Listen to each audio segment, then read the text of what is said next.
Hello, my name is Dr. Robert Levin. I have been practicing dentistry in Huntington Beach for 25 plus years. Basically, I'm going to be talking about this situation, and what I've been using for about 3.5 years is Biodentin. And I have gotten great restorations using it the way it was designed to be used, waiting to set for 12 minutes and placing it. This one has been in for several months. But you do have to wait the 12 minutes. In this case, I placed glass ionomer over the top of Biodentin after I let it set for 12 minutes. These restorations are fairly easy to get with Biodentin. Again, you do have to wait 12 minutes for it to set. I've heard a lot of complaints from doctors about, when is it the right time for the Biodentin to set, what kind of consistency. What I'm going to talk about is basically, in like this situation, I've placed the Biodentin. This is the traditional way, carve it back. These restorations are a little more difficult to get. You do end up sometimes breaking the marginal ridge and when you pull the band. And again, you do have to wait the 12 minutes. So I've kind of moved to a hybrid technique where, in this case, I remove the decay, place the Biodentin, and I push it in with a cotton pellet. So if it's too wet, it kind of dries it a little. Biodentin is similar to stone to me, and I want it to be thick with a sheen on it, so like stone.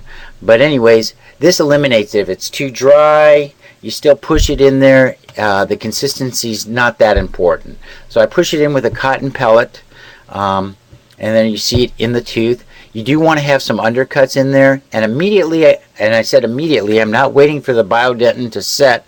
I'm placing glass ionomer over the top of it.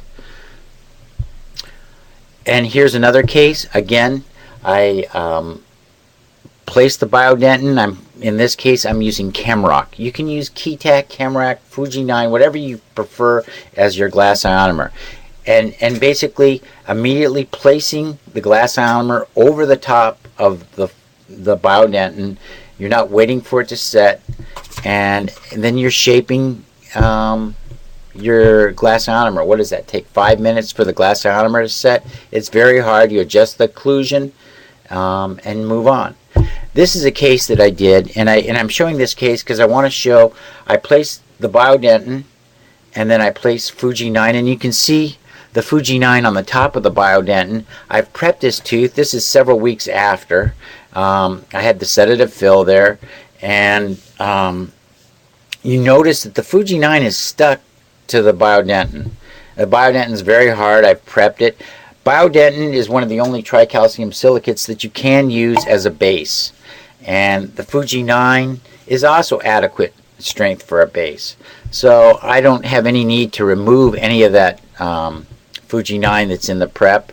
That is my base. The Biodentin is my base. I have adequate occlusal clearance.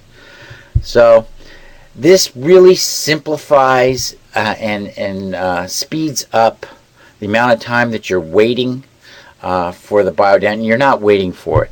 You do want to avoid, let's say you filled up half of a box form with Biodentin and then put glass ionomer over the top. You don't want to spray that box with a lot of water because it will wash away some of the Biodentin.